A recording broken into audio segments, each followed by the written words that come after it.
being here. Manoli Ioannidis. Thank you. Thank you very much. Thank you. Michael Finan. All right. Welcome to the interview for acting on camera class of the FAMA Project.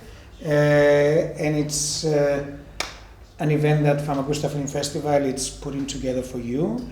And I'm going to let the rest of it for you. Thank you very much. Enjoy. Thank you. Welcome. Thanks for coming. Thanks. So, talk about getting started. You know, where do you begin and how do you begin a career as an actor? What are some of the things, how did you get into the business? Yeah, sure. So, let's see. It might be long-winded. If you want me to give you a more condensed version, tell me to wrap it up. But basically, I mean, I always knew as a kid that I had interest in acting. Now, did I know that I wanted to do it professionally? No, but I mean, it started just from acting with my friends. I always loved to imitate different actors, reenact scenes with them.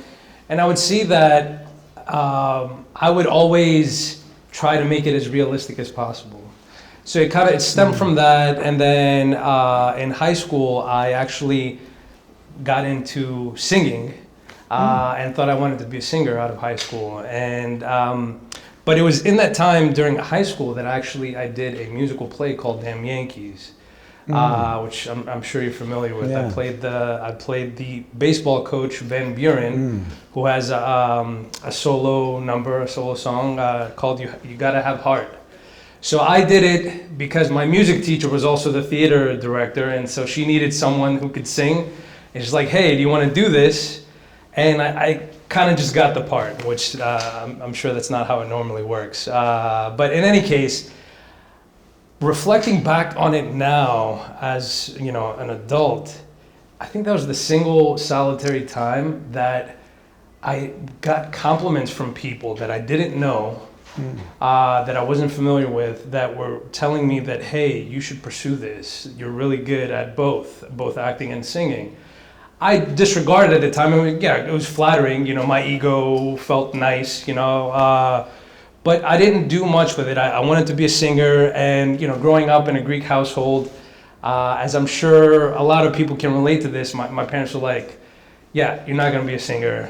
You could, you know, get a degree, and after that, you could do whatever you want. Get a real degree. That was their thing. So I had no choice, and I went to business school right after high school. And so fast forward a little later, I finished. I got an MBA, Master's in Business.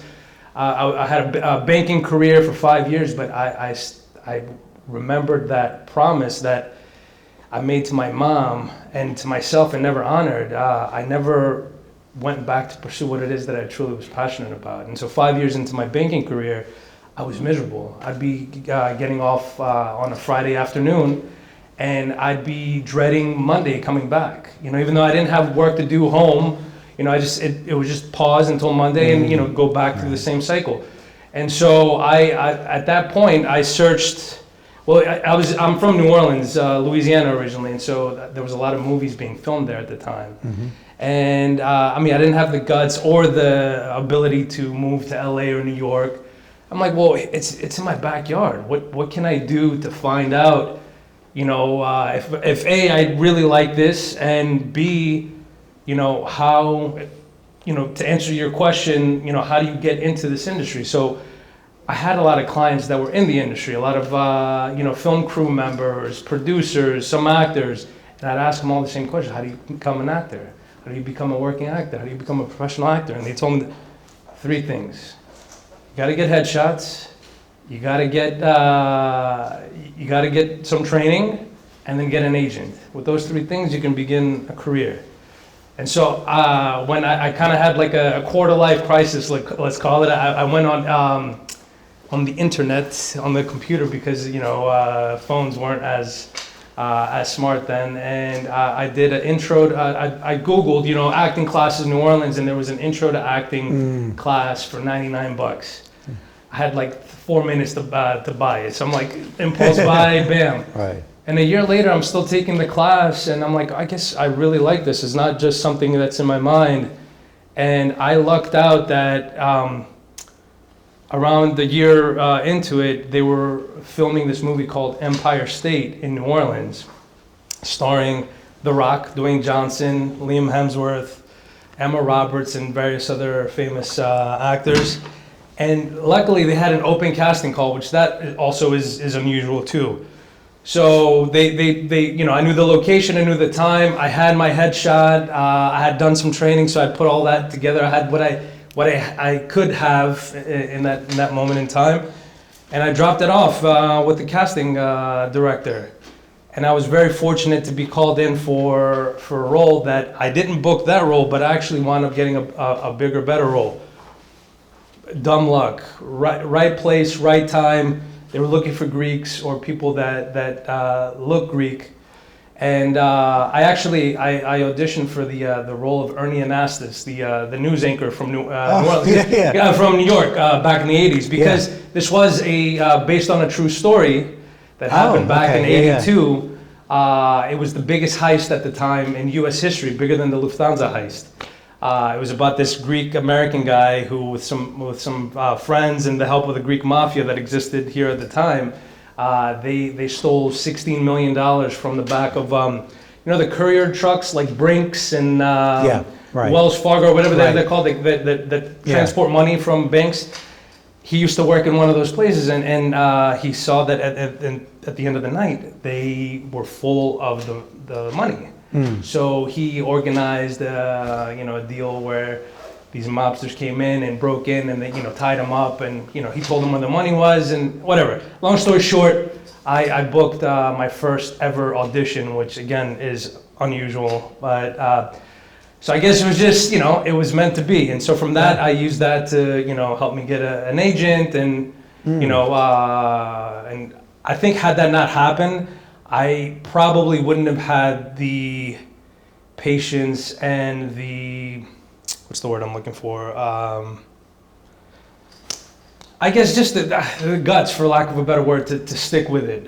I think that early taste of success, and success meaning booking a role and actually being on set and getting to act and see that I was actually good and I wasn't afraid. I felt like I was in my element.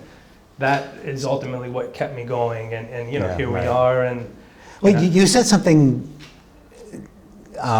quite important, actually. Okay. And I could see it being the start of your career. You gotta have heart. And it was a song that you sang. In fact, you even pointed to your heart a couple times while you were speaking, and your eyes lit up. That's interesting. So you're talking about, and the reason why I bring that up is because you're talking about the guts to do it, the fortitude, the perseverance that's needed to pursue a career in acting. Talk about having heart. And the love of the craft of acting, the love of working on a set and doing what you do, and the satisfaction that you get from that. Because you gotta have heart. Look, ultimately, if you don't love it, then don't do it, because it is not an easy industry. It is not an easy profession. Very few people even get to be on a set to act professionally. So to say that you're gonna do it because you want to be famous or you want to become a celebrity or this and that, that's the wrong reason to do it. To say you want to do it for the money, again, wrong reason to do it. Right. If you're lucky, you'll make it and make it. You'll have a consistent career, and you can pay the bills doing acting, and not many people will get to do that. So you have to love it. If you don't love it, there isn't a reason to pursue it, because my first acting teacher, and I was very rebellious against the thought of what he tried to tell us and teach us there. He's like, if this isn't your passion, and if it's not your primary thing that you're focused on, it'll always be what you make it. So if it's a hobby, it's going to be a hobby. If it's what you do after your 9 to 5, it's going to be what you do after your 9 to 5. And I was so I guess stubborn and rebellious against that. I'm like, no, I had a cushy 9 to 5 job. I'm like, you know what? I'm gonna pursue acting while doing this job, have a nice salary, not worry about the struggle of an artist. And you know, when I make it, and I'll let it go. I mean, I tried that for several years. I think maybe 5 years. I'm not sure, but I ultimately started realizing that what he's saying is 100% true. So that's when I went all in, amongst other things that were happening in my life personally. I went all in. I had a friend who was actually the same guy who was the assistant to the movie that I booked, the Empire State. He was the one who I left my headshots with. We became friends down the road. He moved on to another casting office, and he told me, well, I asked him, I'm like, hey, what is it that other actors are doing that are you know, allowing them to book more, you know, that they're more successful than I am, that they have more consistency. And it's like, honestly, Manoli, the main difference that I see between you and them is their level of training. It's like, so I highly recommend, you know, if you're able to you know, go to New York, go to LA, go somewhere that has, you know, solid acting training, that's how you'll get better. And, you know, again, I was a little rebellious at first, but I eventually, you know, decided to move here, and I went to a really great acting conservatory in the city called William Esper. It's a 2-year program, and honestly, it's made a world of difference. And I think, you know, whether it's going to a conservatory or doing what you can in getting whatever kind of training you can as frequently as possible, I think it's just like anything else. If you know, a basketball player or an athlete isn't just born good at the sport. They Right. constantly train, and they work at it. Acting is the same thing. If you're not working at it, it's, you know, yeah, you could be naturally gifted, and I think I have some of that natural gift, which allowed me to get lucky and book that first role. I mean, granted, I had a year's worth of training, but looking back at it, the training that I had then, I mean, although there were elements of it that I still, you know, remember and value, because I feel like with any class or advice that you get, there's always something good. Whether, you know, it's a good teacher, bad teacher, there's always something to be learned.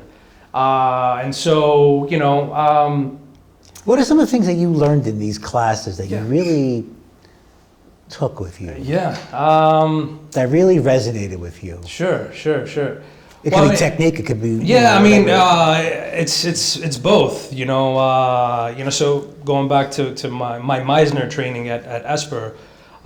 So, you know, obviously, I'm sure you're familiar that there's two major acting methods. There's, you know, the method acting, which is Stanislavski, and then there's Meisner. They're both very similar. The main difference is, you know, Stanislavski, you draw on your past experiences and kind of relive those moments. Yes. Whereas with Meisner, I mean, the definition of acting for Meisner is to, I'm putting myself on the spot, to live truthfully under imaginary circumstances. Right. So ultimately what you're doing is you can take those moments. So this is something that I use to differentiate the two, and it's something that sticks with me from my acting training. So let's say your mother passed away, right? It's, you know, very relatable thing. A lot of people go through that. It's a natural part of life. Yes, if you have a death, or, you know, something that revolves around death in the scene that you're working on, it's very easy to go back to that moment, and, you know, whether it be you holding your mom's hand, you know, on her deathbed right before she died, or whether it be you at the funeral, reliving that moment, that could work for you, and it can you know, draw up a lot of emotional life. You can also wind up tapping that out because you're reliving that same memory. Right. You can also go down a dark rabbit hole because you're you know, again, you're ruminating on something, a negative experience that happened in your life. Whereas with Meisner training, you can take that same moment, but add an element of imagination to it, and still have the same effect, if not a more profound effect. So, using that same example, if your mom died, isn't it more powerful for you to be able to tell her, you see, I get choked up thinking about it. My mom hasn't died, Right, you know, right. and I'm creating this Yeah. circumstance in my head Yeah. where what is it that you can tell her now that you wish you can tell her if she were still alive? Right. And that's so much more effective for me. I mean, and look, at the end of the day, do what you have to do to get to where you need to get to. But I think it's a lot healthier for your mental state to use that imagination, because at the end of the day, that isn't the reality. Yes, it's the reality that she's not here, but you're not reliving that moment. Right. You know, you're dwelling on something imaginary, and you can draw yourself back. And, you know, and if you need to, you could do some meditation after and say, hey, okay, where am I? I'm at Newtown and Crescent, speaking with Mike here, you know, amongst this wonderful class, and you know, you come back to reality, and you can more easily snap out of it. So, do you find that some actors can maybe fall into a trap worrying about what method they're pursuing or what they need to be doing, and really finding something that suits you? Absolutely, yeah. No, yeah. I think, you know, although I'm Meisner trained, at the end of the day, those are just tools, right? So I pick and choose what works for me, and you know, there's a little bit of, you know, my things that I learned from my first acting teacher to someone in between that wasn't that good, but there was, you know, one thing that really resonated with me in that class, and I'm like, okay, although this class wasn't good, this was a very effective tool for me and worked. So I think ultimately worrying about technique and all that stuff can get in the way. At the end of the day, it's about, can you make what you're dealing with, can you make it look real? Can you make it, not look, can you make it real? If it's not real, it's no good. Right. You know, and I think ultimately when we see bad acting or schmacting, like I like to call it, it's because someone is trying to emote something versus living it and you know, feeling it. I mean, one of my favorite actors and one of my favorite roles that he did, even though it's not a serious role, but yet it is Steve Carell in The Office. I think the guy's genius, because it's like, yes, it's a comedy, but don't tell his character that. He's living every moment. Like when something bad happens, you see the dread. If he's afraid, I mean, you see the terror in his eyes. If he's happy, he's elated.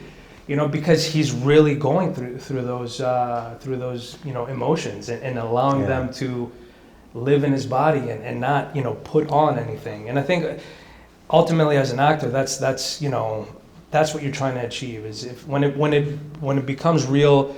And for me, my favorite is like especially if you have the time to rehearse and you're doing, you know, more so with theater than with film and TV, unfortunately. But when you get to the point of where it's all visceral and it's just, you're not even thinking about it. And it's almost like it's like your body's just going through it's like if your soul maybe is just kind of sitting in the audience looking at you performing, and you don't even, you don't even know that you're going through it, kind of. It's a weird feeling, but you know when you achieve it, and it just feels so good because you know it's real at that point. I don't know if that made sense. Yeah, it makes a lot of sense. In fact, one of the things we talk about in the class is to get to that place takes a lot of presence and to be in the present moment. Yes. And to really 100% use listening. Yeah. How important is listening? We talk about this in our class all the time, and actually I'm fortunate to see the students really resonate with that and listen really well. We do some improv scenes and you can tell they really are there in the present moment. How important is it to listen on a set, to listen to a performance from another actor? You're lost without it. I mean, you don't have good acting without listening. And honestly, we do a disservice to ourselves as actors, or, you know, in the acting industry, calling it acting, because if you're acting, it's bad. If you're reacting, it's better. We should be called reactors, I would say. Right. That would be a more appropriate term, because another thing that I learned in you know, through my acting you know, training is for you to be able to listen and react, you have to take the attention off of yourself. You know, we so often put attention on ourselves throughout life. Worrying about, oh, how do I look? How do I appear to this person? Whereas if you just put your attention on another person or another object even, you get out of your head and you're able to be present and grounded. So some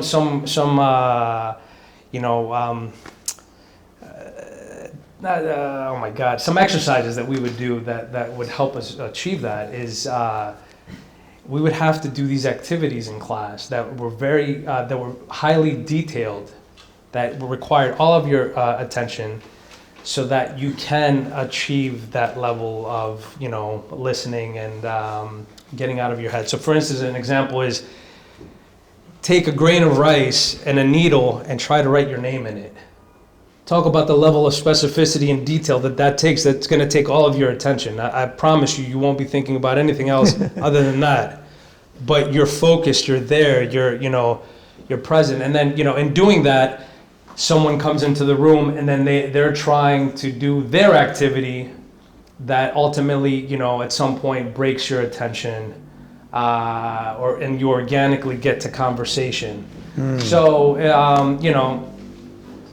in taking that into like scene work with acting, one thing that I like to do, or one thing that's very important before starting a scene is like what's the moment before, and more so what's your emotional life before. So if you're walking into a room to confront your girlfriend who you are suspicious of her cheating on you, you're not going to be happy and smiley or whatever. You're going to have you're going to be carrying some kind of emotional baggage, and there's going to be an undercurrent of anger that you're not going to come in yelling and accusatory. You're going to come in with the tone that may escalate, it may not. You don't know where it's going to go ultimately. And sorry, I feel like I'm talking in a tangent, but in any case, in doing that, I like to be in that emotional state. Or if I have some kind of activity that I can do, let's say I'm in the room and I'm expecting my girlfriend to come in, or in the scene she's coming in, I'm not expecting. And let's say I'm writing, maybe I'm writing aggressively because I'm pissed off about what I heard or what I saw in those pictures, and you start off from there, because that's what makes it real. If you just start off like, hey, I heard you did this and that, it's mechanical, it's schmacking. Well, we talk a lot in the class about, we'll look at classic film clips and current ones, and we look at performances that have an authenticity to it.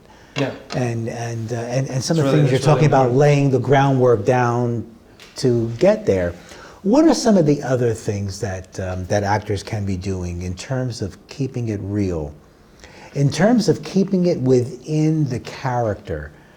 And obviously listening is something very important, because you have to react from your character and not just a mechanical whatever lines are on the page. What are some of the other things that so again, a key element to that is definitely listening.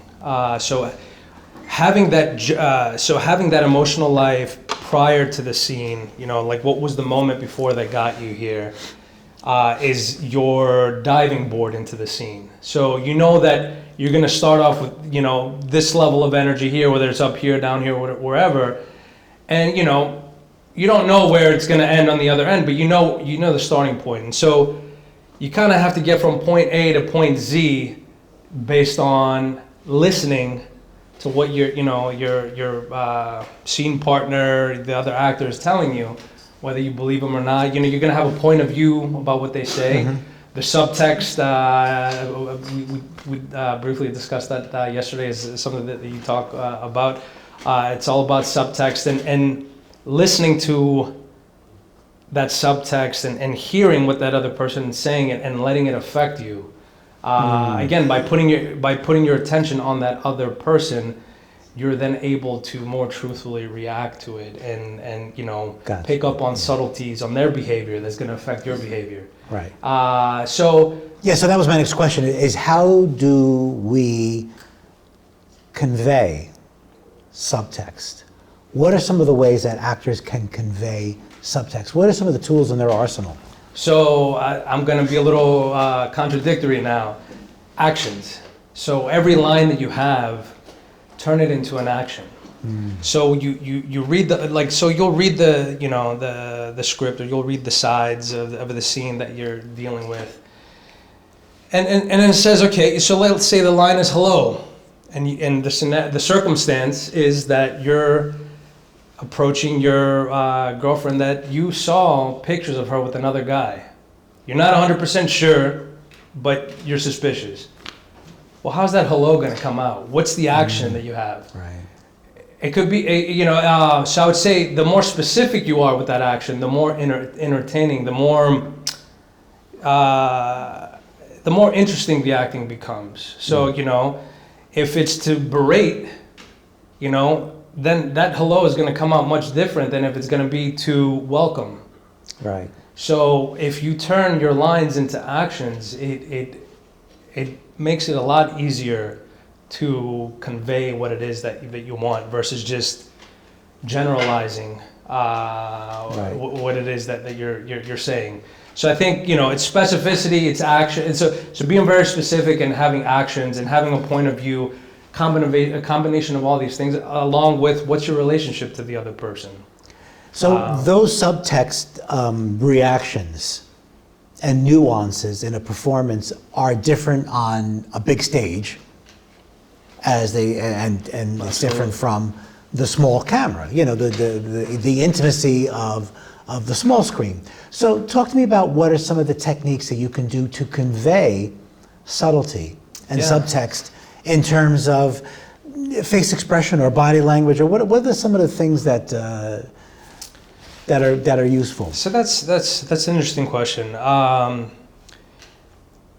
So I'll backtrack a little, and I think it'll tie into what you're saying. One thing that I learned from a casting director through a workshop that I did with her, another great tool as an actor, especially if you're breaking in. I mean, even now for me, I've been in the game for a while, but if things start getting stale and I'm not getting as many auditions, I start going to casting director workshops where you have casting directors that'll do, they'll give you scenes, or they'll ask you to bring in a scene, and you get to do it in front of them. And one, they get to know you. Two, they get to critique your work. And then 3, they have something that's that you're right for. They're gonna remember you and call you in whether you have an agent or not. So going back to what we were discussing though, one thing that she told me that really resonated with me is that when it comes to theater work, your object as an actor, or your objective as an actor, is to bring yourself to the audience. So it takes a lot of voice work and body work, and you're gonna be more big, like they say, so that the person in the nosebleed seats can hear you, can feel you, so you can move that person. When it comes to film work, it's very quiet actually. You draw the person into you. And I mean, even me just whispering now, maybe there might be someone in the back that's leaning in to hear what I'm saying. Right. Now, it's not all about whispering, but it's gonna be. I mean, if you're ever on a film set, half the time you can barely hear what the actors are saying because it's so intimate. The camera could be, right in your face, because they're getting a super close up of, they want to see how your eye might twitch in that moment of rage or happiness or sadness. So I try not to worry about the subtleties. I think I just trust in the work that I, in the emotional life that I put into the character, and being truthful and listening and reacting to what it is that I'm hearing. That, there could be little tricks that you do, especially when it comes to, it's a whole nother thing doing self-tape auditions, which is a big thing now.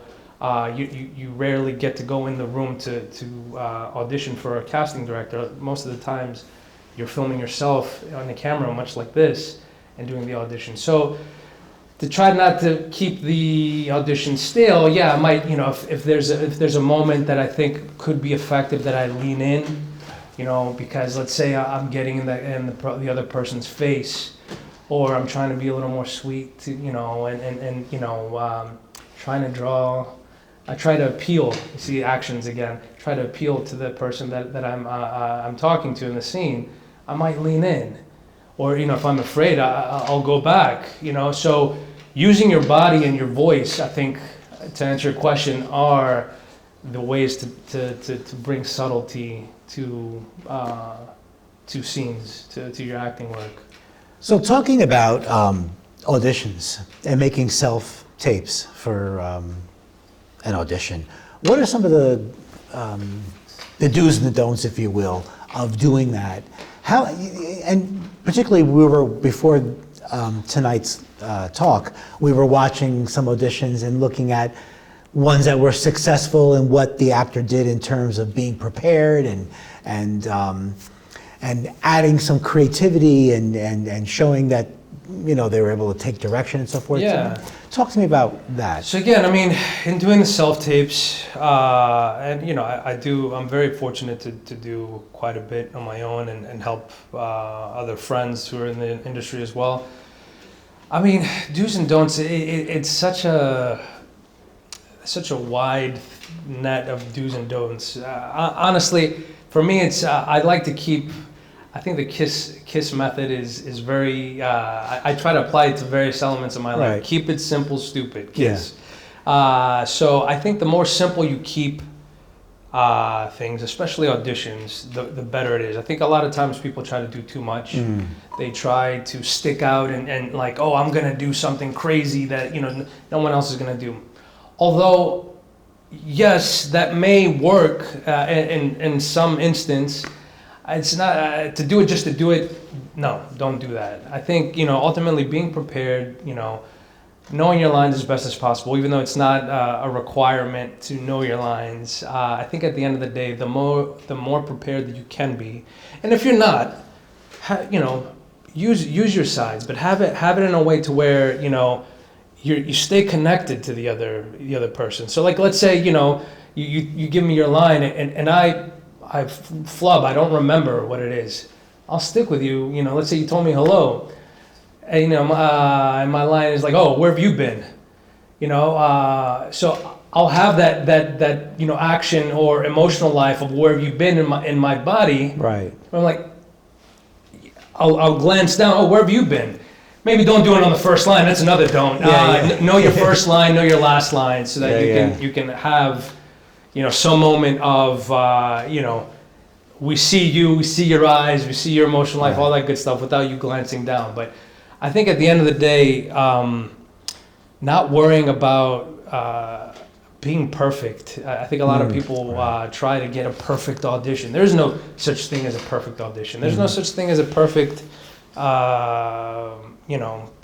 take on a role or a character. Half the time you hear big actors that are like, it wasn't until 3 months after I finished doing that movie that I realized what that character was really about. Or it was, on the final day, they finally got the essence of who that character was. Right. And their acting was different on that day than it was on the first day, which is a very natural thing. That's the difference with, having rehearsal versus not having rehearsal, or even in theater. Your character opening week is going to be much different than on the closing week. Right. Because you've lived it more. You've become that person in a sense. So. I think that does answer the question. So, what do directors want when they see audition tapes? What are they looking for? I think ultimately they. So here's another thing that someone told me. So on the one hand, it's relieving, and on the other hand, it's a little bit of a bummer. I think at the end of the day, a director, producer, the person that's going to call the shots, they have an idea of what the character they're looking for looks like, talks like, whatever. If you fit that mold, great. You have an upper hand. It doesn't mean you're going to book it, but I would say 80% of the time that person's going to get the job. Now, and that's why ultimately you can't worry about what the director or what they want. You don't know what they want. I think a much healthier way of going about it is, what can you do with this? Like, what is it that when you read this piece, how does it come out of you? Like, what instinctually you think of something, you know, whenever you're reading a book, you have images in your head. So when you read this character, you're like, oh, okay, this is a hopeless romantic. So that's the vein that this is going to come out of, and you work it, and it becomes your version of that character. Well, if, let's say that the director was wanting a bad boy, but you gave him hopeless romantic, but you wowed them because you were great as that, and they were like, oh wow, I didn't think of this character like this. That could happen too. So at the end of the day, you don't know what they want, so worry about what it is that you want, you know, and give them your version of this. And that's ultimately the art in it. You know, if you're constantly worried about giving them what they want, then what are you doing? I mean, you copy paste. I mean, I don't know. That doesn't and make it's chasing sense. in a way. It's chasing it, and I've been there. I think most actors have. It's not healthy. It's not fun. So have fun with it. You know, do your homework. Have an idea, and just roll with it. And you know, if you make a little bit of a mistake, as long as it's not completely thrown off, keep that mistake in, because that humanizes it. That brings an element of realism to it. And a lot of times I've done some auditions where I'm like, oh, there's no way in hell I'm booking this, and I get it. So and maybe it was that relaxed state of like, you know, I'm not right for this, and that happened to me last year. I mean, there was a role that I auditioned for, and I'm like, there's no way I'm not right for it, but whatever. And it was difficult because it was all in Spanish, which I've done Spanish speaking roles before, but I mean, this was like 2-3 pages of it. And I'm like, and it was a doctor, and I'm like, I don't look like a doctor, I don't feel like a doctor, and much less like speaking. It was a very formal Spanish, and I'm like, okay, I did it, didn't think about it, and then 2 days later I get a call, hey, you got hired in New Mexico. They're gonna fly you out there in the whole 9 yards. I'm like, what? So it was awesome. So being prepared, doing homework. What are some of the ways that you do your homework in terms of acting and observing acting? Do you watch movies? Oh, yeah. We do a lot of that in the class. We'll watch classic scenes and kind of analyze them and see what the greats did and what the current good actors are doing. Maybe, talk about that. Yeah, I mean, I'm always watching something. So when I started taking acting seriously, I noticed that one of the things that changed is how I observe and watch movies. The first year or two sucked because it becomes a thing of like, because I was always, I was always a consumer and like a casual movie watcher. I loved watching movies, and it was nice to just kind of like watch it and not study it.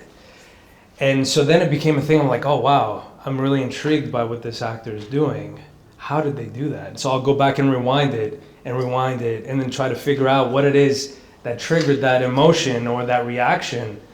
And and so you just kind of, it goes into your memory bank. You may remember, you may not, but I think it's like anything else. It's like watching other athletes play sports, and you're an athlete yourself.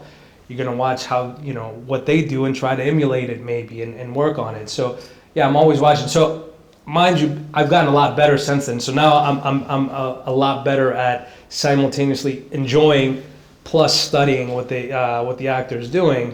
And if there's something like really captivating, I'm like, man, I have to watch this again.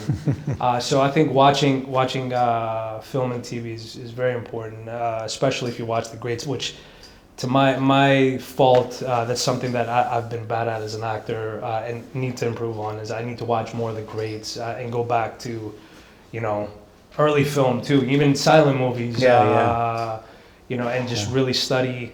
I had another acting coach that his thing was like, pick 5 actors from the 40s, 40s to 60s, let's say, that you think you could be a current day of.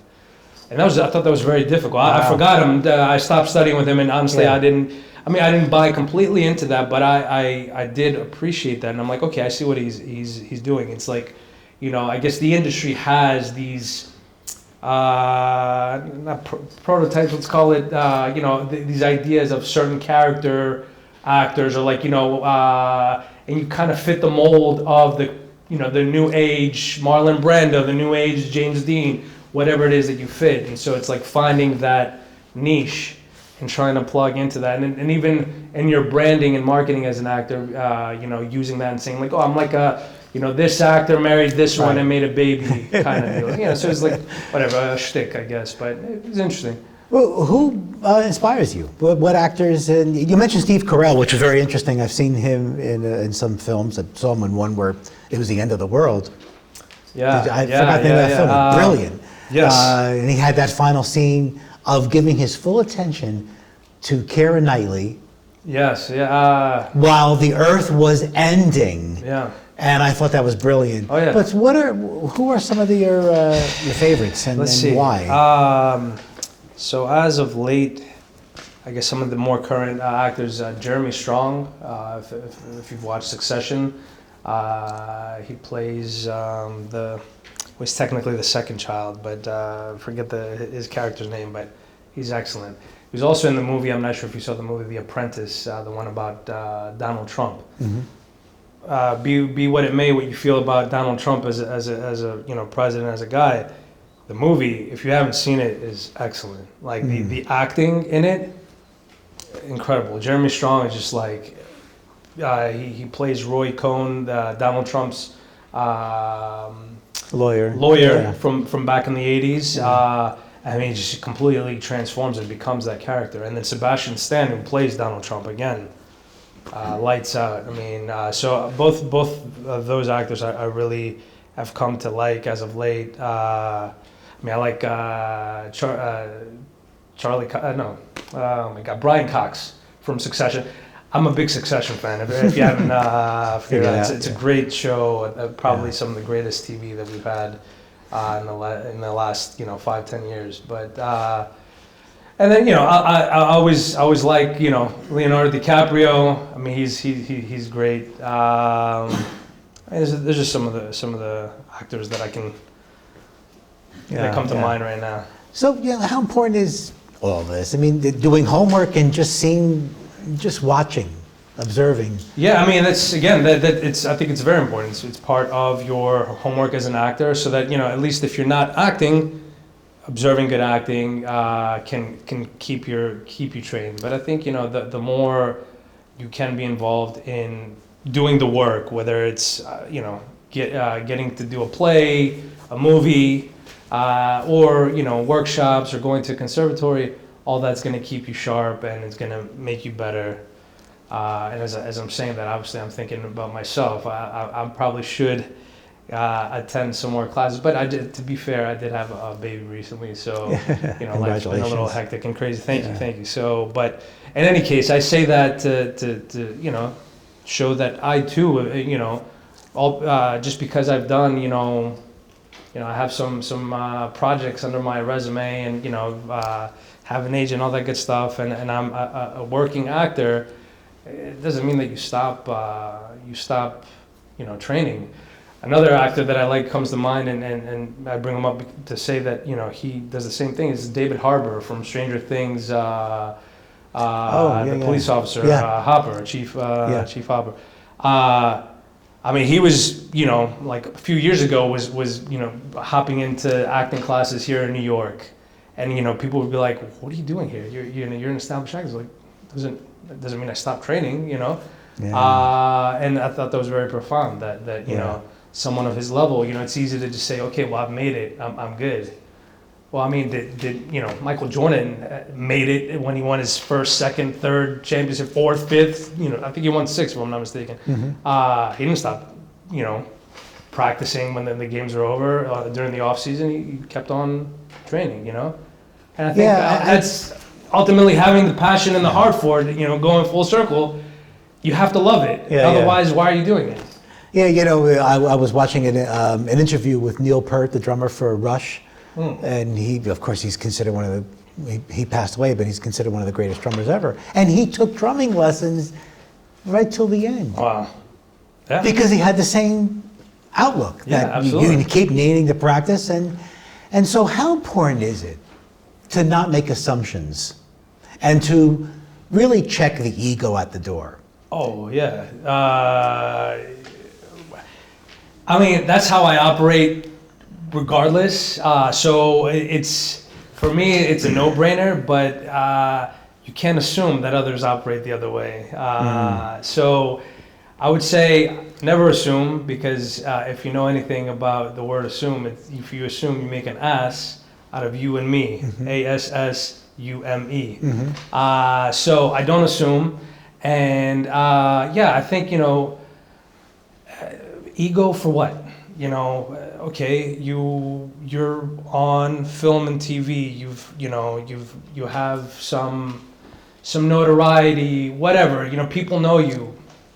You're still human. You still eat. You still go to the bathroom. So I don't get the whole ego thing. And I think the good thing is that most of the celebrity actors that I've worked with have all been down to earth and good people. Most, not all.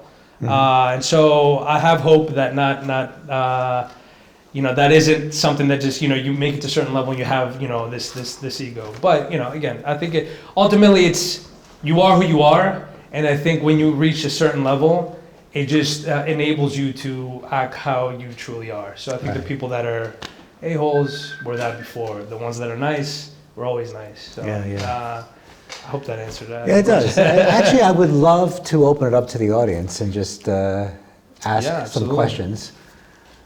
So the floor is yours, everyone. Yes, Mexico. I have a question, and it might be kind of stupid. But No, there's no stupid questions. So with regards to the headshots, Yeah. how important is it that you stick to like a certain look?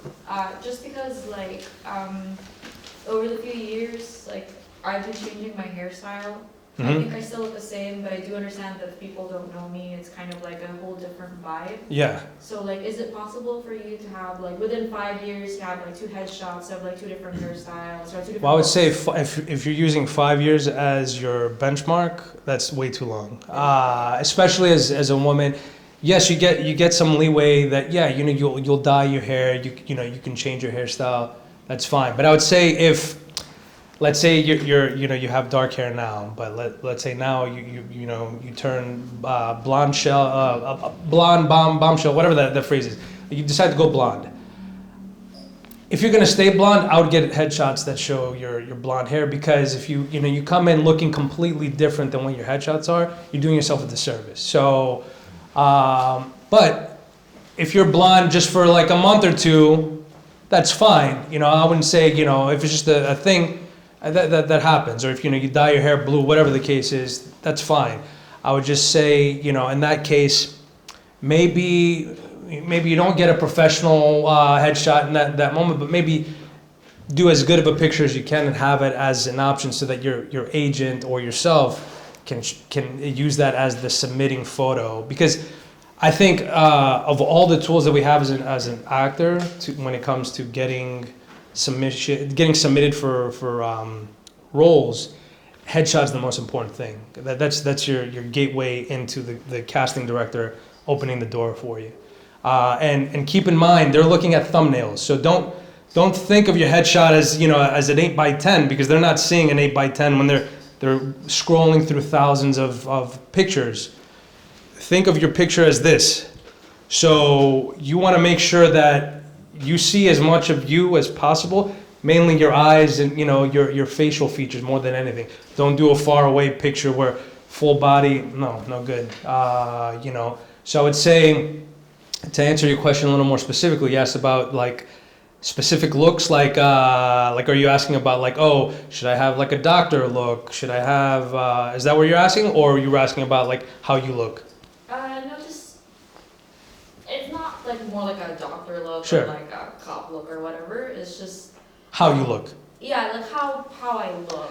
Yeah, I would say do your best to keep it as current as possible in terms of like how you look now. Like think of it the opposite way. If you had shown this picture to you and you're the casting director and you showed up as you, is it the same person? If it's not, get new headshots. And I would say, I know headshots can be expensive. I've had success with, you know, $200 headshots. I've had success with $800, $1,000 headshots. I'm not saying you necessarily need to spend $1,000, but if you can invest in that, I would say that that's the thing to invest in, is, you know, get as good looking of headshots as you can within your budget. And, you know, try to capture you more than anything. Try to capture you. If you have at least 2 good shots that capture your essence, then you can you know, look into maybe doing some more specific shots. Like this last round of headshots that I did in October. So I have an agent in New Mexico, and I mean, I want to get more cowboy roles, and, you know, there's a lot of cowboy type stuff that's filming out there. So I decided, I mean, I didn't go dressed up as a cowboy, but I had a rugged leather jacket on and a denim shirt underneath. So it gives the appearance of cowboy without, you know, coming in a cowboy costume. Does that make sense? So you can work on having some of those looks that you either, it could either be roles that you want to play, or roles that people hire you for, or you know that you'd be good for. Like, let's say you get hired a lot as a nurse or a doctor. Well, you want to get an image that shows, you know, a professional version of you, and that could be, you know, it could be in a suit. It could be whatever, and that could work as your lawyer one as well. But does that make sense? So I hope. Did I answer your question? Yes. All right, cool. No problem. Hi, my name is Ivan. How does your mindset works when you are going to an audition? You know you got it, and then you get rejected. Why do you know you got it? You're confident. I'm always feel confident. Right about it. It's your role. Yeah, I know. Don't. I mean, yes, it's good to feel confident. I would say throw it away. You do the audition. It's very easy to it still happens to me too. So I'm not saying you. I just did an audition. This doesn't normally happen, but it can. I got an audition yesterday from my manager, and normally you're supposed to get 2-day turnaround to film the audition and submit it. But if there's some technicality, like if it's an emergency reshoot or whatever, they can give you 24 hours, let's say. And I didn't even have 24 hours. I got it at 4 o'clock, and they told me submit it by 9. I was fortunate that I was able to put it together, but I'm like, oh man, I definitely want to do this, even though it sucks to have to do it in 5 hours, because less competition, because there's going to be other lazy actors or they can't, do it in that time frame. And also I thought I was the perfect look for it, my long hair, blah, blah, blah. So I got excited about it because I would find out for sure by today. I didn't hear about it. In the past, that would hurt me. That would hurt my ego. Like, oh, why? I did a great audition. I know I did a good audition. I felt good about it. But ultimately, it tears at your heart. So why invest in it like that? So I think have that feeling of, knowing that you did good work, and then forget about it. Go do something that you like. Go back to work. Do what something that's routine and makes you forget about it. It sucks, and trust me, you're gonna get a lot more rejections than you are, acceptances. I mean, you have to have thick skin. That's why I'm saying, if you don't love this, like, please do yourself a favor, like, leave it alone. It's not for the faint of heart. It's not for the thin skin. You have to have thick skin. You have to be confident about your work, and just know that it's either going to work or it's not. But you do it because either you have no other option because you don't see yourself doing anything else, or maybe it is a hobby. And it doesn't mean that if it's a hobby it can't become something. It can. But yeah, I try not to dwell on that, and because you're going to hear no 99% of the time. But that one yes, it's going to be really good when it happens, and hopefully those yeses start, coming in more frequently, I've had years, 1 year where it came in a lot, and I was like, oh man, I made it. No, I'm still in the grind, you have to, but there's the strikes that happen, there, all kinds of stuff can happen, life happens. So, anyway, I'm repeating the same thing over and over. I hope. Of course, thank Yeah, you. yeah, of course, of course. Hello. Oh, sorry, I How are didn't see you? it. How are you? Yeah, hey. Would you be open to reading our movie script and possibly joining the project? Sure. Yeah. I mean, I'm not one to say no to potential opportunity, but no, of course, if you have something, I mean, I'd love to connect with all you guys. If you follow me on Instagram, I'll follow you back. I'm not one of those people like, oh, I don't know this person, but maybe do send me a message so I know that you're from here, so that because lately I did this one post, I did this one reel with a buddy of mine who he's got like thousands and thousands of followers and gets millions of views on his reels. And we did a reel together that got over 1 million views. And for me, I'm like, oh wow, that's so exciting. Well, I've been getting a bunch of random people following me now, so I do have to kind of like see, okay, do I know this person? I mean, I'm not gonna accept everybody, if it's some random guy from Kazakhstan that on fields. No offense to anybody from Kazakhstan from here, but you get some random people like that it's like, okay, thank you for following me, but I don't want to make it to where I have like 1 million followers either, so but yeah, please just let me know that you're from here and I'll follow you back, I promise. You had a question. Yeah, so at what age did you start seeing acting more professionally? And you said your first step, it was getting into academy. Was that the first one? Yeah, so and also yeah. how, like, from being a hobby, as you said, your mindset shifted and you started being like, oh, I want to do this professionally. Yeah. So when did I start? I mean, it's a hard question to answer, because did I start when I was in high school? I technically started then, but professionally, I started around 2010. I think I was in my late 20s. Anyway, I don't want to age myself, but late 40s. Yeah, exactly. I'm 72 right now. Yeah, I was in my late 20s. So I technically started late, but I mean, there's no late. I mean, the beauty about acting is that, I mean, you could start in your in your 80s. I mean, and there's people that have done that, or you could become successful in your 80s.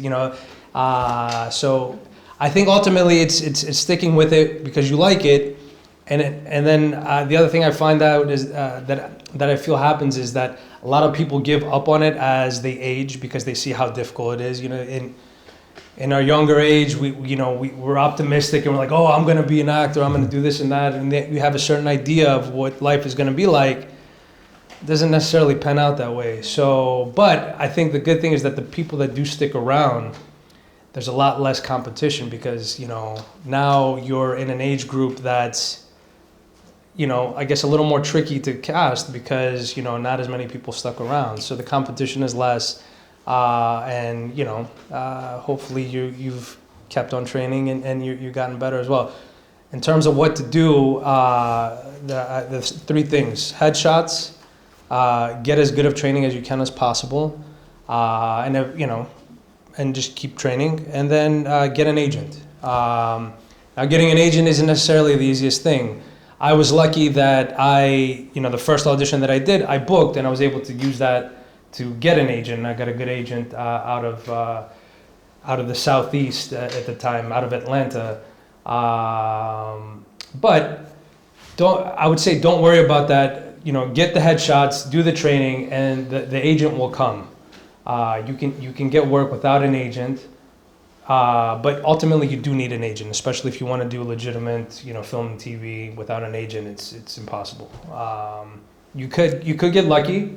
If they're looking for something very specific, which was what happened in my case, they were looking for a Greek-speaking people in New Orleans to save money on not having to bring someone from out of town or whatever, and I happened to be there, so it was like right place, right time. So, if you happen to meet there, if you have a specific skill set that other people don't have, that's something that you put on your resume.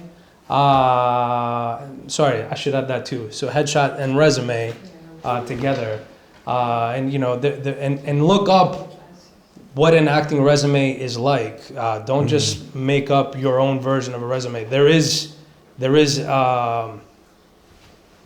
vary, but there is a format to it. So follow that format, and then it might just be one thing in each section. That's fine. Don't inflate it either. That's another thing that I've seen over the years, and honestly it irks me because it's just kind of like, don't, if you were an extra, you were an extra. Don't that doesn't need to be on your resume, unless you're trying to be an extra. Nothing wrong with being an extra, but that doesn't belong on your professional acting resume because that wasn't a professional acting job. So don't overinflate it. Don't make something a bigger deal than what it was, because people smell that, it looks desperate, and it's not professional, and it all falls back to the ego thing. Ultimately, you're worried about what the other person's gonna think of you, or you're trying to inflate your ego and say, oh yeah, I did this, I did that, or whatever. And I'm the worst person to ask about that because I'm the opposite. I downplay everything that I do. Alex can attest to that. I mean, he's always trying to promote me to people, and I'm like, please just stop, And that's bad. That's also bad, I should be more forthcoming about what it is that I've done because, big or small, a lot of other actors haven't achieved that, and I don't say that to sound a certain kind of way, so I need to be proud of what I've achieved, and, and... Can I say a story about that? Sure. Actually, he's right. We had dinner for Schmarks last year, and I think it was your first theater. No, with you. My first Greek... Actually, it was Greek, yeah. Yeah, it was my first Greek theater. And when I succeeded to get him at the show, he told me if I'm going to have a movie, we have to cancel the show. And I was like, yeah, it's going to be good for me too. So when I tried to promote him, actually it's about me, not him, I'm just teasing him. But, during the rehearsals you had Penguin, right? Yeah, I booked an episode of the Penguin. And actually when we start playing the show, when we put the show on stage, you had the shooting, and I'm gonna say that, sorry, he was so excited too, and you got the bullets, right? Yeah. He was like, I got the bullets, I have the bullets from the movie. I got shot at in the scene that I was in by the Penguin, by Colin Farrell, so I kept some of the bullet casings as... And I knew his reaction. If I was going to tell him before the show, I knew what he's going to say. So every time at the end of the show, and it was like, we have Manoli Ioannidis, that he's part of the Penguin. And the first night that I did that, he was like, just shut up. I was like, I'm going to keep saying it, and you can shut up me, but I'm going to keep saying it. I have a question. Can I? Yeah. No. Who's the class? We start mid to late June. Okay. And the students, they come back mid-September to mid-November for 2 months, 8 weeks, and we're shooting a short film. Okay, And nice. I take it where he left. If we have a small part for you, Depends how much money are we talking. And actually today we have Tokyo Sasaki, actor and director. Nice. And I'm going to ask him to be part of the movie too. Nice. Thank you for being here. I was part of your movie, you're going to come to it. So, yeah. No, that's of course. If I'm available, I'd be more than happy to participate. We can, So we're going to put another one movie because the class goes to between 8 to 10 students. So Nice. we go from 8 to 10 minute short film. If you are included, so we're going to make it another one. Oh, that's great. That's great. Yeah. No. Mr. Yannis. Question. Yes. Okay. The obvious is that an actor has to have a character. To Okay. be nice, to be professional, right? So I see that this is the obstacle of most people who want to do this. Because what they usually try to do is satisfy their ego. Instead of trying to be professional, to do something, to have so have you been with people like, did you have any challenges, real challenges with other people working with, directors, actors, how did you deal with that? Theater or do you movies. think, I'm not saying and do names. you think that character is maybe one of the most important, not most important thing for somebody to get into the industry. I think more so than character, it's just truthfulness. If it's, I think you only achieve a character by behaving truthfully as a character, right? So, which involves no ego and involves listening and a lot of the things that we discussed today. What I like to do in those situations when I'm working with an actor who is, or a director or whatever, that's very egotistical. Again, we're humans, right? So, and we're going through things. Let that affect your work in the scene. You know, I mean, obviously it's easy in that scenario that I created with the you know, boyfriend, girlfriend, you know, whatever, getting into an argument. Let's say they're not, but you could be having a bad day or a bad moment. That can seep into the energy, and it comes out. And if the other person is truly listening, it'll affect their acting as well. Now you will come across moments in time where the other person doesn't listen, and I find that the most difficult. You know, we've unfortunately we dealt with this in one of our productions. I'm not going to name names or productions. But you can have someone who's so above what's happening and doesn't want to listen and doesn't want to participate. And again, ultimately, all you could do is just allow that to affect you, and you know, I guess truthfully react. Then it tests your ego, because it's like, okay, your ego is telling you this person isn't listening to me, but it shouldn't never be about me. The word "me" has to come out of your vocabulary as an actor. It's always about you. It's always about it. It's never about me. Right. So I think that's the only way to you know, keep it real and not get caught in some kind of ego trap, I guess. Does that make sense? It does. And one more question. Who's your favorite American actor? Who's your favorite Greek actor? Oh, wow.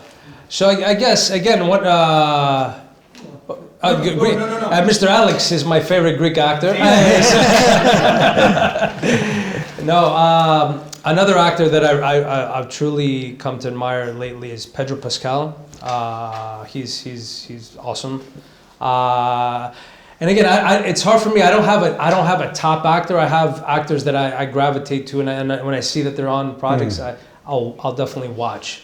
But one thing that I've come to hate in a way, because it's like, I hesitate to use the word hate, because it's like, I also don't want that to go away, because I hope to achieve that level of success as an actor, and I'm one of those 5 actors that are being circulated in every movie and TV show, so that, you know, I'm constantly working. But I kind of hate that, you know, we have stars in a way, because it's like the same 5 people are in everything. You know, and it's like, okay, I get it, but I'd like to see some new faces, you know. A big problem that I have, I'd love to talk to you about this later, is Christopher Nolan shooting the Odyssey movie. I love Christopher Nolan. His movies are great. I love all the actors that he has in the movie. But he's making this big claim of wanting to make the movie very authentic. How is it authentic when we don't have a single Greek actor in it? I'm not saying, you know, we have big famous Greek actors. I mean, you know, probably the most famous that we have, you know, outside of, like, you know, if you're not Greek, right? Let's see, Greek American actors, John Stamos and Zach Galifianakis. Okay, they're not superstars, and I'm not expecting them to be in the movie, but they're not the only Greek actors that exist, you know. And I'm not saying they have to be the main. They don't have to be Odysseus, but come on, you don't have anybody that's Greek. And outside of that, like, okay, because unfortunately, you know, when it comes to, you know, I don't want to harp on this, but like when it comes to Greek, let's say, or Italian or Irish or any other white nationality, it all gets like jumbled together. It's like, okay, well, they look white, so that, you know, put them in there. Yeah, but okay, Matt Damon, you can't tell me Matt Damon looks Greek. He's not believable as Odysseus. He looks stupid. I'm sorry. The only person they have on the cast that looks somewhat Greek is John Bernthal. The Punisher, if you is the most famous thing that I could think of. He's also in the TV show The Bear, excellent show if you haven't watched the Bear. But yeah, I mean, you know, so I'm all for, you know, diversity and inclusivity, and you know, but if we're trying to be authentic, let's be authentic, you know. And at one point he wasn't even going to film it in Greece. He was going to do it where it really took place was some part of Italy, which back then was part of ancient Greece. Okay, I'm okay with that, but come on, you're not even going to have one Greek location even. That's Actually, sorry. The Greek government paid a lot actually just to have. And now he's filming in Greece. Something changed, but because the Greek government paid like a respectable amount of money. Yeah. As a promotional. You ask me Greek actors, I don't know a lot of them by name, but one show that I do really like is the Maestro in Blue show that's on Netflix with Papagayatis. I'm okay with Papagayatis. He's a great actor, but played out a little bit. I'm not too crazy about him in general, but I really like. I'm trying to remember which actor from that. Oh my God, Ikaboyani. You know who Kaboyanis is? I just think about her and I want to cry. I mean, she can move you to tears. And then I was watching it with my wife, and she's reading it in subtitles, and it's like, man, you don't need to even understand this woman. She's talk about listening, talk about emotional life. I mean, that's what you dream of as an actor, to achieve that level of communication, vulnerability. Yeah. It's all about being vulnerable, like exposing your heart. Yeah. And being okay with that, and allowing the hurt and whatever might come at it. We have a question in the back that she's okay. to ask. I just want to get two new faces, then Ivana, I'll come to you. So let's start with you. Okay, so bottom line is be easy to work with. I mean, it helps. Yeah, I mean, don't you want to work with people that are easy? And thank you for being here, it's been very informative. My pleasure. And thank you for saying that your career can start maybe at 80. Of course. No, you have a great look, by the way. I would say if you are considering, go for it. And you know, Thank you. yeah, no, absolutely. Thank you so much. Yeah. Okay, so I'm novice at this. This is my first class. Oh, no way. Congratulations. Pardon me? Congratulations. That's great. Παρακαλώ, bravo. No, that's great. Come on. Own it. Be confident. I love it. That's great. Thank you. So, how do you build your resume from nothing? Where do I go? You have to. Give me How do you get your first job outside of acting? You know, you need experience to work even at McDonald's. How do you get experience without working at McDonald's? You train, and you network, and you have the materials that I told you. And getting a headshot and training, you're gonna come across people that, you know, like our friend in the back there who has a movie idea, and Alex here that's making a short film. That short film, you can use that as part of your demo reel to show to whatever agent that you're pursuing. Exactly, especially if he's signing off on it. Yeah, of course. And look, so you add his name to your resume. Yeah. You add, whatever. I mean, I have whatever name. No one's gonna know me right now from Adam. But if they search me, they'll see that I have XYZ resume. So you can include this.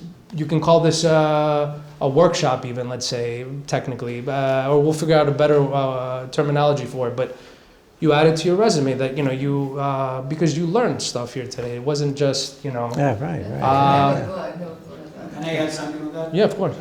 One of the reasons that I believe the class that we give here, it's a little bit different from the rest of the classes that we have, is because in the resume, actually I had that talk with Manoli, because last year he was going to teach this class. You study at the same time, thank you, Michael, and at the same time, at the end of the 7 months of your training, you have a short film that you can use on your resume, and it's not going to be directed by me, it's going to be directed by Michael, which is another extra because Michael he has a resume Yeah, and he's absolutely. awarded. And if Manoli is going to be part of it, that's going to be an extra. So that's how you build Okay. your resume because, and that's what we try to do with the FAMA project, is to give you the chance through the class not to just learn the basic, but to have a short film as part of your resume. And what I would tell you too is go look, research actresses that you either admire or you think you look like or you think you act like or whatever. See what it is that they did. Look at their path and try to emulate that. I mean, look, we're all, nobody's inventing acting here. Nobody's, creating anything new or different. So steal as much as you can without stealing, if you understand what I'm saying. Go to even my website and look and see how I have it set up. Look at my resume.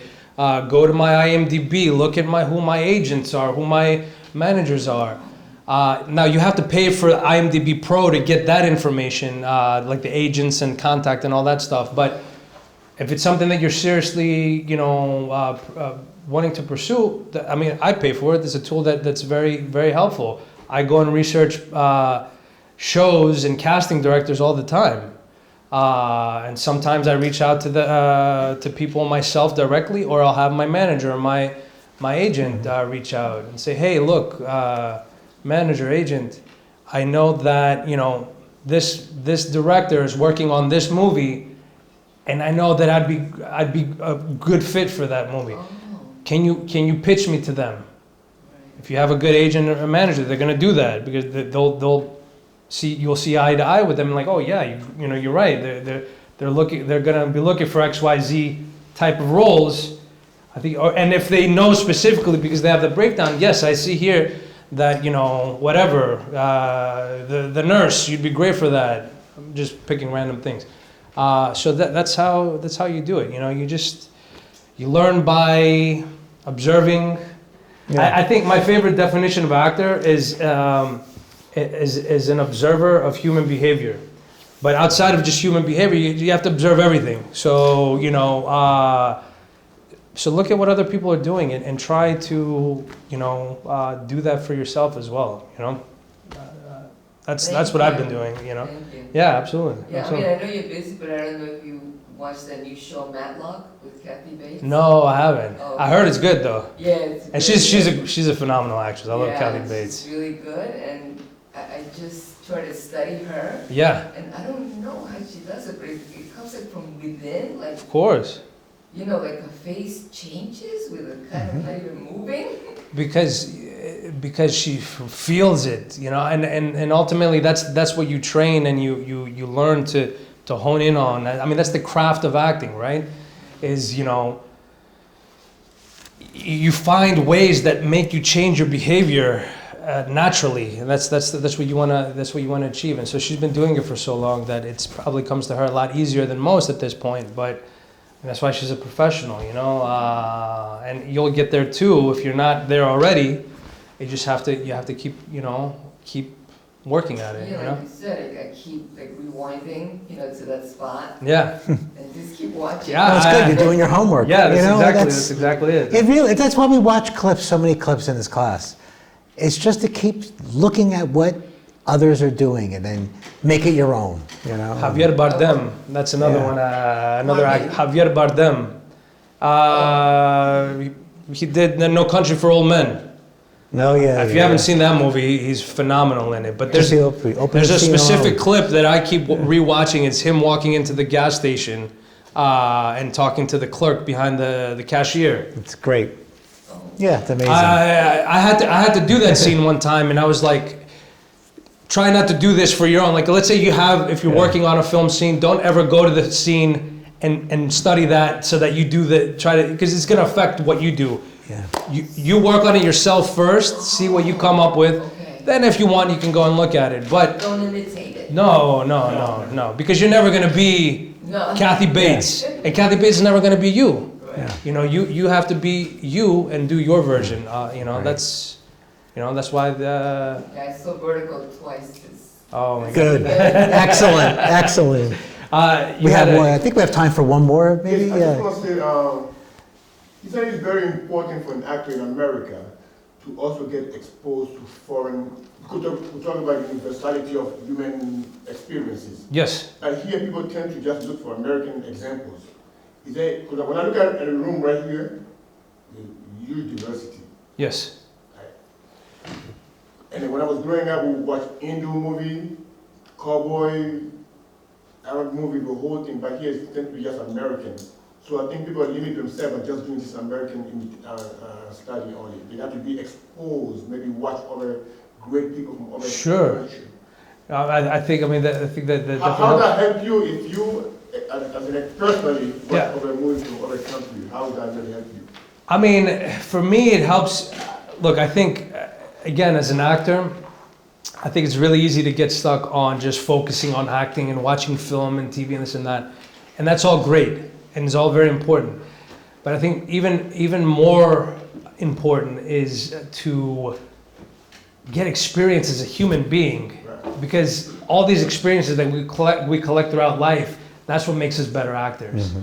You know, so that's why you see a lot of times. So when I went to acting school, I was in my 30s, and I was surrounded by a bunch of 18 and 20-year-olds, and I felt in a way that I had a leg up on them because of just life experience. You know, they've barely just begun life. You know, and you're asking them to do these tragic scenes and this and that. I mean, how much pain? I mean, some people have gone through a lot of stuff by the age of 10, much less 18, and that's rare and fine, and and everybody has their own thing. So I think to add to what you're saying is yes, I think exposing yourself to foreign film and TV is great, and you're seeing it more. I mean, look at how much foreign content is coming to Netflix, even Squid Game. Yeah. I mean, it's all in Korean. And it was widely popular. The La Casa de Papel. What's the Money Heist? Money Heist. Yeah. Very great show. And phenomenal acting. All in Spanish from Spain. So I think at the end of the day, good acting is good acting. And I hear a little bit of an accent from where are you from, if you don't mind me asking? From Ivory Coast. Yeah. Wow, that's beautiful. So, if there are actors or films that you consider great from your country that you watch, they speak French, right? Yeah. So watch it because at the end of the day that helps you grow. And honestly, even the scene here has changed so much. It's become so much more diverse that I noticed that even just in the time that I've been doing it, there's a lot more foreign actors working in the scene than there are just Americans. So I would say that's part of your skill set. That's part of your superpower as an actor, and I would say hone in on that. Now, if you're able to also get a clean American accent, it's going to help you out. You do live in America, but I wouldn't say that's something that would hinder you or make you be any less successful. There's a lot of famous. Javier Bardem is a great example. I mean, he's from Spain. Penelope Cruz. These are kind of actors that have accents that have become really popular. So now Penelope Cruz is faking. I forget her. That's what popped into. But my mind. another important thing about this is that when doing homework and looking at great scenes, study everything. It's not just looking at actors. Look at how a director set up a scene. Look at how the music composer set up a scene. Go to other mediums. I'll say to someone starting out in cinematography, if you want to know how to light, go look at what Rembrandt did on canvas. Oh wow. If you want to know about how to tell a story, maybe just read some poetry. All of that perfects your craft. Don't limit yourself to just watching acting. Yes. You can absorb it all because it's all the arts. And there's so much to get from everything. Just widen your scope, Can we have another extra question? Sure. Do you have a question? Because I know Ivan had one, and I know I'm sorry, I don't remember your name. Just quick. Darren, yeah, I don't mind answering I both. don't mind too. I mean. But you know, if we have to go, we have to go. I'll be But quick though. okay, so let's go with you. Sorry, yeah, I just No, it's wanted okay. to ask, because I know that, you know, like as an actor, like life's pretty busy and hectic. Some As a human being, life is busy, I think. But yeah. I was wondering, like, how would you balance that with, let's say, if you're in a relationship or married to a non-actor? Yeah, I mean, look, I'm very fortunate that I have a very supportive spouse, and ultimately it comes down to that. If you find someone who's not supportive, it's going to be hard. Now, if you're a successful actor, if you're, you know, making hand over fist money as an actor, I don't think anybody's going to be, you know, against you being, you know, an actor, right? But being a working actor, you know, you have your ups and downs, right? You're gonna have, it's feast or famine. So, and there's more famine than there is feast. Yeah. So you have to find ultimately someone who's gonna be okay with it, you know, because I don't know, and I'm not here to tell you, if you have the opposite that it can't work out. I've been in a relationship where they weren't okay with it. I'm no longer in that relationship, and I'm now with my current wife, who is very supportive. I mean, she's not crazy about it, don't get me wrong, but she loves me for me, and she knows that I'm passionate about it, and she admires how passionate and how much heart I have towards acting, and so that's what keeps me able to keep doing it. It's a very hard thing to deal with, and I know exactly what you're talking about, because I've been there when that, you know, you're dealing with someone that doesn't see your vision or doesn't have that same. And look, let's be honest, most people are, when you tell them that you're an actor, they don't believe it, or they think that, It's not a good job. you know, unless you're some A-list actor that they know, really, and even then, it's just always weird conversation. So no one's really gonna understand you other than other artists. So I think you just have to kind of know that that's the case, and, you know, again, find someone that's gonna love you for you, regardless of acting or not. You know, maybe you're into something else that's, you know, that you're very passionate about, that, you know, they're not into. You know, and if it truly bothers them, then do they really love you for you? I mean, does that make sense? That makes sense. Yeah. So. Regardless how many hours you spend rehearsing for Sure. the theater show. Yeah, just know if you work with Alex, the potential of you getting divorced may happen, because he keeps you here for hours and hours. No, but look, there's got to be respect from both sides. You know, yes, we all have our passions. Yeah. You know, but you have to, you know, you have to love and respect both ways. You know, receive and give, so that, you know, you can't just be all about, you know, what it is that you want in life, because it's not just about you. That's why you have someone else. You know. Yeah, good. So I have one a more question. quick. Were you ever late to a shoot, and how did that affect your character and the rest of the actors on the set? So that's how I know this is something that I'm very passionate about. I'm late for a lot of things, but showing up to set, never. So I've been, you know, I guess, no, I've never been late. I mean, It all comes down to ego again. You know, you're showing up for other people. yeah. They're relying on you. I've you know? been in the opposite situation. I mean, in the Empire State movie, the Rock was like 3 hours late because he needed to go work out. I mean, look, I don't care if you're The Rock or whoever. That's very unprofessional, you know. And other people were really pissed off about that, as they should be, because it's like, you know, why is your time more valuable than mine? You know, we're all here collectively. It's not a movie just about you. We're all part of it, right? And also, I mean, I'm willing to call out people when it comes to this kind of stuff all day long. Queen Latifah worked on the Equalizer TV show on CBS. I mean, she's the freaking executive producer. Showed up hours late and chill as could be. I mean, who's gonna tell her anything? Because she's the boss, right? But the worst set I ever worked on, I hated it. You know, not because of her necessarily, but you could see that that level of professionalism trickled down because it was from the top all the way to the bottom, you know? Yeah. And so I think, you know, ultimately how you portray yourself is, you know. Yeah. Actually, I worked with Manoli, I directed you like 2 times, right? Yeah. Never late. 10, At rehearsals, 15, rehearsals maybe sometimes. I But I mean, let's look. We're doing a lot. I mean, rehearsal is a different thing. But Yeah. when it comes to like the performance, never. I mean, rehearsal, you've been on time. I mean, and really he had patience. Like I was like, how can you? I saw you only one time getting upset, really upset. But I was like, wow. I mean, really calm and trying to work with people.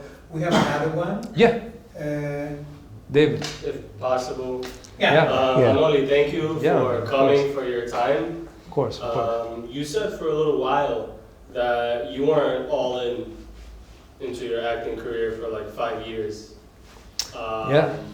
And my main career is in a different field, although Most of since our I'm most of taking- us is yeah. which is good. And since I have been taking this course with Michael Finan, who has been fantastic, and Alex, who have both been helping a lot. Oh, please. You probably already answered this question with all of the advice and wisdom you have given us today, come on. honestly. As someone who might be pursuing it, is passionate about it, I have been a dancer, I have been on stage. Nice. I have not been Congrats. on film. What advice do you have for someone who wants to pursue it as a second career and as a possibility of making it more? So look, I think ultimately the more time that you can put into it, just like anything else, what you make it is what it's going to be. So, and look, at first it can maybe just start off as a hobby, especially if you're not 100% sure about it, or you know, you don't have the ability to go all in. I mean, I was fortunate in that. I mean, the reason I couldn't go all in the beginning is because, well, one, I was in a bubble. I had a nice salaried job that, you know, why would I leave that? That's stupid, right? Logically.